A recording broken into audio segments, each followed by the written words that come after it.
Biglang naalerto ang mga doktor at nurse sa sigaw ni Marcela. Pagpasok nila ay nakita nila si Marcela sa sahig. Mabilis nilang dinala ito palabas ng ward para alagaan ito at agad na ipinaalam kay Tyrone. Pumasok si Tyrone sa loob ng ward na naroon si Eliza at nagtanong, "Ano ang nangyari?" "Sumusobra na siya, kaya tinuruan ko ng leksyon," sabi niya. Nakasimangot si Tyrone, bagamat may gusto siya kay Eliza.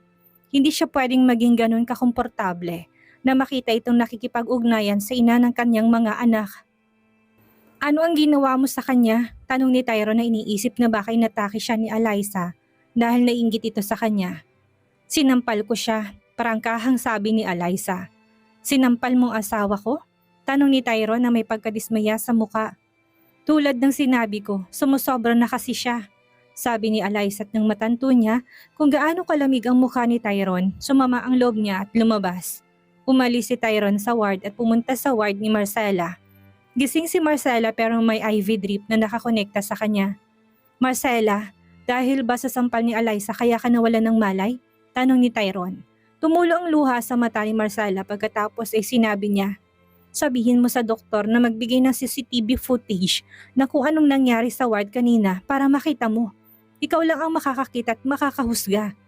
Agad na inutusan ni Tyrone ng isang doktor na ipadala sa kanya ang footage. Isang saglit, ang footage ay pinadala sa cellphone niya at una niyang nakita kung paanong pareho nagpapalitan ng pag-uusap sina Marcela at Eliza.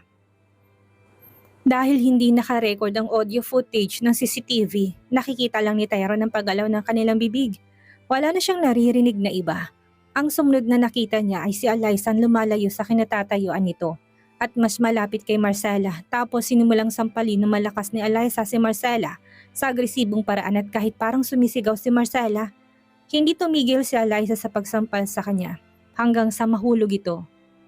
Gaano kaya kasama ang babaeng ito? Naisip ni Tyrone habang nakakuyom ang kamao. Sapagkat ang katotohanan na hindi niya mahal si Marcela ay pwedeng saktan ng sino man ng kanyang asawa. Inilagay ni Tyrone ang cellphone niya sa kanyang bulsa at sinabi sa kanya, "Sorry, pagsasabihan ko siya dahil dito." "Pagsasabihan mo lang siya? Muntik na akong patayin ng babaeng ito. Paano kung hindi ako nawala ng malay pero namatay?" Tanong ni Marcela. "Magtiwala ka sa akin kapag sinabi kong pagsasabihan ko siya. Hindi sa magaan na paraan, pero sasawayin ko siya sa paraang hindi na siya magtatangkang muling magpatong ng kamay sa'yo," sabi ni Tyrone. "Teka, kailangan mo tong gawin sa harap ko. Doon ko lang matitiyak na tunay mo siyang pinagsabihan," sabi ni Marcela. "Pero may sakit ka," sabi ni Tyrone kay Marcela. Inalis ni Marcela ang konektadong IV sa braso niya at tumayo. Bagamat ang mukha niya ay may mga marka ng sampal at ang kanyang kagandahan ay bumaba. Gayunpaman nadama niya na kung wala siya kapag kaharap si Tyrone si Eliza. Huli ay hindi niya pagsabihan si Eliza ng matindi. Lumapit sa kanya si Tyrone at tinawakan ng dalawang kamay nito. Habang nakatingin sa mukha nito, sabi niya, "Ikaw ang ina ng mga anak ko. Naisip mo ba talaga na hindi kita ipagtatanggol?" "Gusto ko lang makita," sabi niya. Tumango si Tyrone at tumalikod. "Sige na, mahina ako. Pakihawakan mo ko," sabi ni Marcela. Gusto ni Marcela na makita ng lahat na nasa ospital si Tyrone na hinahawakan siya sa malumani na paraan. Para maniwala sila na may pagmamahal sa kanilang pagsasama.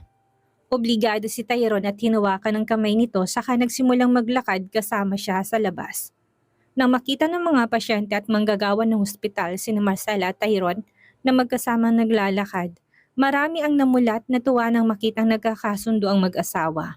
Marami pang naiinggit sa kanilang kasal habang ang ilan ay kumukuha ng litrato sa kanila. Ito ay dahil may mga media na nagdadala ng tsismis na walang pag-ibig sa pagsasama ni Tyrone at Marcela. Lumabas na ng ospital si Eliza, tinawag niya si Jane. Para sunduin ito kaya naghintay na lang siya. Napakasama ng mood niya. Narinig ni Eliza isang tawag. "Eliza," maringal na tinig na tumawag sa kanyang pangalan at lumingon siya at nakita si Tyrone at Marcela na magkahawa kamay. Ang mas nakapagpatulala sa kanya ay ang matigas na mukha sa tingin ni Tyrone. Hindi siya nagulat sa pathetic look ni Marcela. "Eliza, naglakas loob kang sampalin ng asawa ko," sabi ni Tyrone. "Oo, as a matter of fact, paulit-ulit ko siyang sinampal dahil sa pagtawag niya sa nanay ko ng puta." "Sabi ha?" Bulalas ni Marcela na tila nabigla. Alyssa, wala na bang natitirang konsensya sa'yo? Anong business ko sa nanay mo? Bakit ko kailanman tatawagin ang nanay mo bilang isang, oh my goodness, hindi ko man lang nga masabi ang ganyang curse word. Tit ko mang mabaho mong bibig. At tigilan mo ng pagpapanggap. Saway ni Alyssa kay Marcela. Alyssa, naintindihan ko na ilang araw lang ay naging close na tayo, pero sana malaman mong boundary mo. Wag mo nang uulitin. Wag mo nang pagbuhatan ng kamay ang asawa ko, sabi ni Tyron, bilang pagtatanggol kay Marcela. Nakaramdam na matinding sakit sa puso si Alyssa nang makitang magsalita si Tyron bilang pagtatanggol kay Marcela. Malinaw na sa kanyang hindi siya mahal ni Tyron. Ganito lang ang kilos niya dahil sa tingin niya ay si Marcela ang ina ng 6 niyang mga anak. Gayunpaman, imposibleng hindi siya makaramdam ng kirot tungkol dito. Balaan mo rin siya na huwag magkrus ang landas namin. Walang takot nga sabi ni Alyssa kay Tyron. Tyron, hindi siya nakaramdam ng pagsisisi sa lahat. Papayag ka ba talaga sa kanya sa ganitong paraan? Ano ang essence ng pagsaway sa isang tao gayong ang tao hindi man lang nagpapakita ng anumang pagsisisi? Ano ang mararamdaman ng mga anak natin kapag narinig nila na wala kang magagawa sa taong sumampal sa kanilang ina hanggang sa mawalan ito ng malay? Sabi ni Marcela na nagsisikap na i-provoke si Tyron sa galit. Alyssa, mas matigas ang tawag ni Tyron at bumaling si Alyssa sa kanya. Ano bang gusto mong gawin, Tyron? Sasampalin mo din ako? Tanong ni Alyssa. Ang babaeng ito ay hindi kailanman natakot sa kanya. Naisip ni Tyron at ito ay talagang nakakagambala at nakakapagtaka sa kanya. Akala mo ba hindi ko kaya? Huwag mong sagarin ang galit ko, sabi ni Tyron. Bakit hindi mo ko sampalin para sa kanya kung ganoon? Naglakas loob si Alyssa sa kanya. Lumapit sa kanya si Tyron at itinaas ang kamay na parang gusto niyang sampalin ito, pero may humahawak sa kamay niya mula sa likod at tinulak siya. Iyon ay hindi inaasahan. Natigilan si Tyron sa isang tabi sa pagtataka ng kanyang patingin sa tao. Nakita niya si Michael. Nagpakabayani ka dahil lang sampal ko sa kanya, pero malapit mo na rin gawin ang parehong bagay. Anong pinagkaiba mo sa akin? Akala ko ba tinuruan tayo ni Lolo na huwag kailanman magbubuhat ng kamay sa mga babae, kahit na anong mangyari. Pero pareho tayong sumuway. Wala sa atin ang karapat-dapat kay Alyssa, okay? Tanong ni Michael, mariing kinuyom ni Tyron ang kamao niya. Galit siya kay Michael, nawalan siya ng alaala. Paano niya maalalang tinuro sa kanya ng lolo noong bata pa siya? Alyssa, sana hayaan mo nang ihatid kita pa uwi. Request ni Michael. Galit na si Alyssa sa naglakas loob na si Tyron na magtangkang sampalin siya. Para makaganti sa kanya, tinanggap niya ang alok ni Michael. Sige, ngiti ni Alyssa at pinagmasdan ni Tyron ang gentleman nang pagbukas ni Michael ang pinto ng kotse niya para kay Alyssa. Habang umupo ito sa driver's seat at nag-drive palayo. Which? Galit na isinumpa ni Marcela.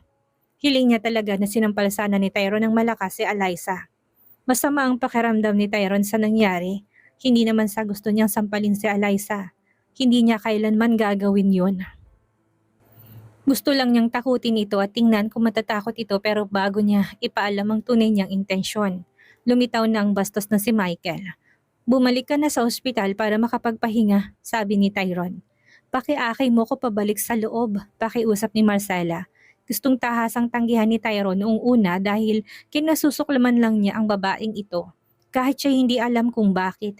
Pinipilit lang niya ang sariling manatili sa kanya kay Marcela dahil sa 6 nilang anak. Sige, nagulat si Tyron sa lahat ng emosyon nararamdaman niya at inakay siya pabalik sa ward.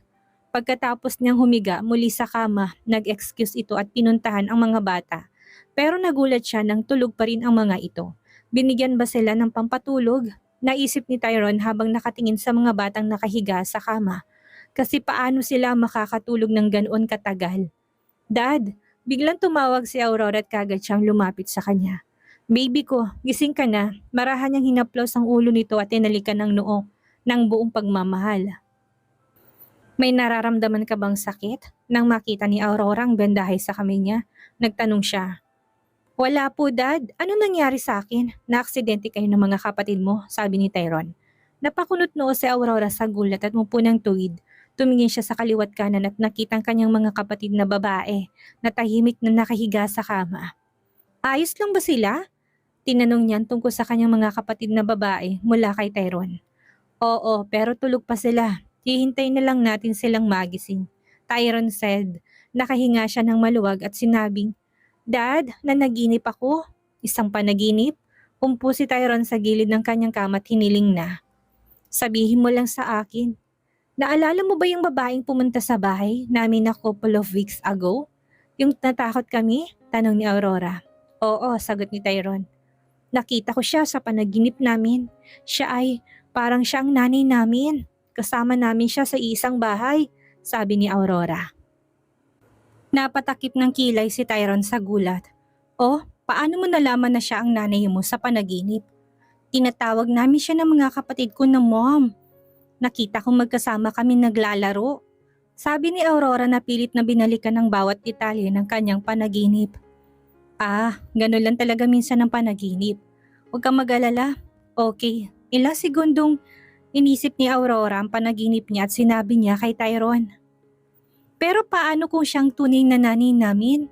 Walang nakakaalam kung sinong tunay na nanay namin simula nang mawala ang aming mga alaala. Nagduda ka na ba kay Marcella bilang iyong mommy? Tahimik na nag-isip si Aurora at sinabing, Mabait naman siya. Mabait? Yun lang? Natulala si Tyron sa paglarawan ni Aurora kay Marcella. Nasaktan ka ba ni Marcella sa anumang paraan? Hindi naman sa naalala ko, pero may isang tanong na hindi niya kailanman masasagot, sabi ni Aurora. Sabihin mo sa akin ng tungkol dito. Hindi maibibigay ni Mom ang mga larawan namin nung bata pa kami.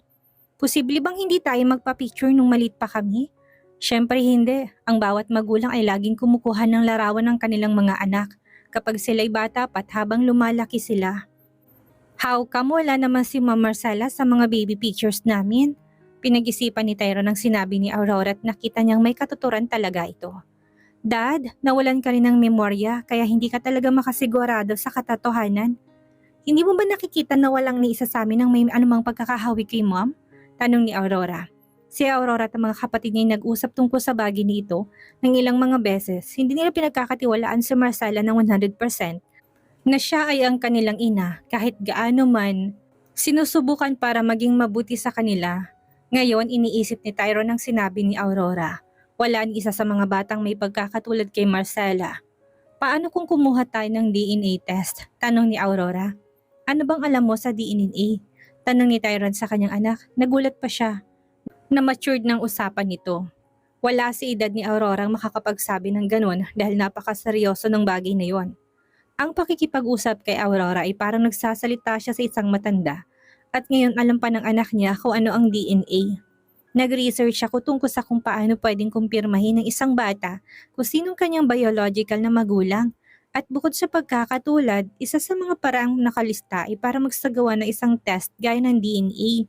Dahil lahat tayo ay nasa ospital ngayon, bakit hindi tayo magsagawa ng DNA test? Tanong ni Aurora. Napakabilis ng lahat kay Tyron. Mula nung araw na nakita mo yung babaeng pumunta sa bahay natin, hindi mo na siya naisip, hindi ba? Tanong ni Tyron. Natakot pa nga ako sa kanya. Paano ko siya maiisip? Tanong niya. Kung ganun, paano niya mapapanaginipan ng isang taong hindi niya iniisip? Bahagi ba ng panaginip na ito ng kanyang mga nawalang alaala? Kanina, sinabihan siya ni Eliza na siyang ina ng mga bata at ngayon, napanaginipan din siya ni Aurora. Tumayo si Tyron at nagtaka kung si Eliza ba talagang ina niya ng mga anak niya. Hayaan mo kausapin kong mom mo, sabi ni Tyron at tumango si Aurora. Umalis si Tyron sa ward ng dalaga at naglakad patungo sa ward na kinaroonan ni Marcella. Nakikipag-usap si Marcella sa may-ari ng building na tinitirhan ni Eliza na bigla niyang mapansin si Tyron na pumasok. Ibinaba niya ang cellphone niya at mahina siyang tumawag. Tyron, malapit sa kanya at sinabing, magsasagawa ako ng DNA test sa iyo at sa mga bata. Parang sumabog ang bomba ni Marcella sa kanyang puso. Naging malabo ang kanyang paningin sa loob ng isang segundo at mabilis siyang nagdasal na sana ay panaginip lang ito. Pero sa pagpitik sa sarili, napagtanto niya na ito ay katotohanan. Umupo siya ng tuwid at sinabing, nalilito ako. Ano bang nangyayari? Wala lang. Remember na wala na ako ng alaala? Nawala din ng mga bata. Namumuhay kami batay sa sinasabi mo sa amin at sa mga ebidensyang ibinigay mo. Ngayon ay oras na para kumpirmahin natin. Kailangan ko makasiguro na ikaw talagang ina ng mga anak ko, sabi ni Tyron. Isang DNA test? Sambit ni Marcella. Biro ba to? Anong biglang nangyari? Pumasok na naman ba sa utak mo yung babaeng yun, Tyron? Lagi ko sinasabi sa'yo na kailangan mo lumayo sa babaeng yun, pero hindi mo ko pinakikinggan. Ngayon tingnan mo kung anong kanyang ginawa. Sinusubukan niya pa rin maging sanhi ng isang problema sa pagitan natin.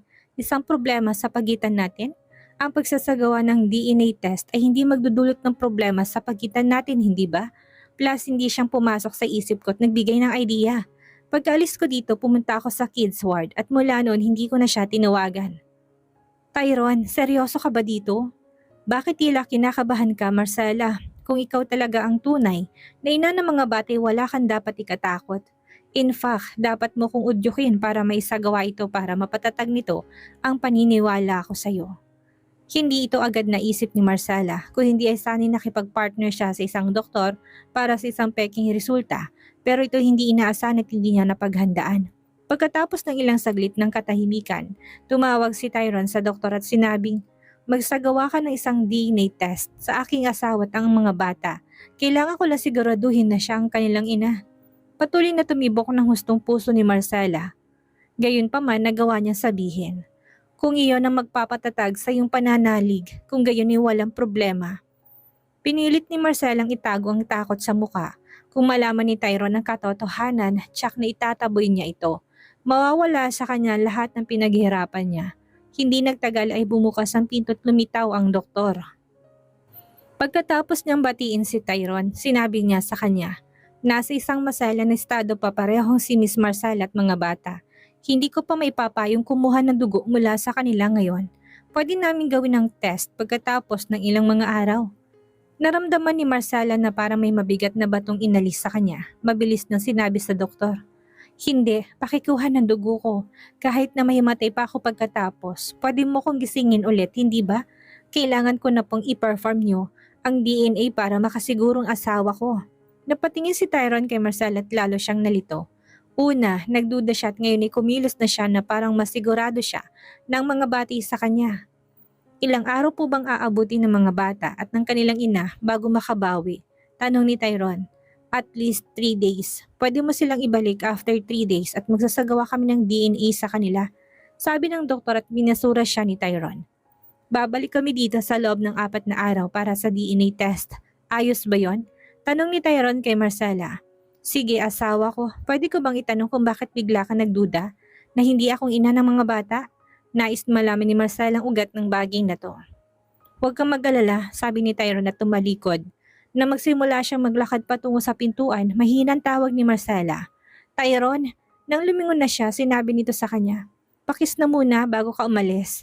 Wala ako sa mood, sorry. Pagbukas ni Tyron ng pinto at lumabas, kailangan niya na isang lugar para mag-isa at mag-isip. Siya ba talagang ina ng mga anak niya? Mahirap malaman. Well, sa susunod na 4 na araw, malalaman niya kung ano talaga ang katotohanan.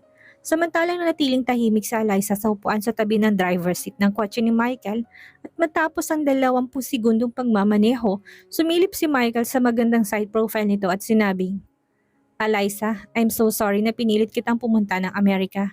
Hindi kita patatawarin kahit na anong pakiusap mo. Mahal kita at itong nagtutulak sa akin. Hindi mo talaga ako masisisi. Ang mga tao ay gumagawa ng mga nakakalokong bagay para sa pag-ibig. Sabi ni Michael, aware ka ba na ginawa mo kung mawala sa taong mahal ko? At sa mga anak ko ngayon ay nagsisikap ako ng gusto para mabawi ang nararapat sa akin. At huwag mo rin sabihin nakakatulong ka. Hindi ko kailangan ng tulong mo. 5 segundo pa'y natahimik si Michael. Sigurado siyang galit ito. May magagawa pa ba ako para mapunan ang mga pagkakamali ko? Tigilan mo ng pag-aabala sa akin na pakasalan ka. Itigil mo na ang pagpilit mo sa akin. Itigil mo na yan at umibig ka sa ibang babae. Then I can consider na patawarin ka. Eliza said, paano naman yung pagmamahal ko sa'yo? Dapat ko bang patayin ito? Oo, please. In fact, ibaon mo sa pinakamalalim na lugar. Tugon ni Eliza. Unfortunately, hindi ko kaya, sabi ni Michael. Ang tanging bahagi na katawan ko na wala kong kontrol ay ang puso ko. May ibang babae pero ikaw lang ang nagbubunsod ng apoy sa akin. Gusto ko talagang makasama ka habang buhay, sabi ni Michael. Kalaunan ay huminto si Michael sa harap ng bahay ni Eliza. Nang bubuksan na ni Eliza ang pinto, mapagmahal na tumawag si Michael. Eliza, lumingon si Eliza sa kanya at nagtanong, ano, pwede bang pumunta ka sa D-Club ngayong gabi? para lang magsaya. Alam mo ba? Tanong ni Michael. Naisip to ni Eliza at sinabing, oo, darating ako. Hindi inaasahan ni Michael na ganun kadali ang pagsang-ayon nito. In fact, akala niya ay tutula siyang sasagot ng hindi. Bakit madali ka lang pumayag? Tanong ni Michael. Sinubukan lang niya ang kanyang swerte sa pagtatanong. Ayoko na matulog sa bahay ko ngayong gabi. Magiging boring. Pagkatapos ng ginawa sa akin ni Tyrone, kailangan kong iinom ang aking mga kalungkutan sa labas. Makatotohan ang paglalabas ni Eliza. Malungkot ka? Sobra, pero hindi ko kailangan ng comfort. Binuksan ni Eliza ang pinto ng kotse at lumabas. Na makapasok na si Eliza sa loob ng apartment, nakita niya si Jane na may hawak na sulat sa kamay. Welcome, Eliza, mahinang sabi ni Jane. Tungkol saan ang sulat? Pinakiusapan tayong umalis sa lugar na to bago matapos ang buwan, mahinang sabi ni Jane. Umupo si Eliza at sinabing, kaya ka ba nalulungkot? Natawa si Eliza. Literal na makakabalik kami ng mansyon at yun talaga ang gagawin namin. Ano kayang mangyayari ngayong magsasagawa ng DNA test? Si Tyrone sa mga bata at kay Marcella, mapatunayan na kayang isang huwad. Si Marcella o mababali ni Marcella ang katotohanan. Yan ang ating aalamin sa susunod nating kabanata.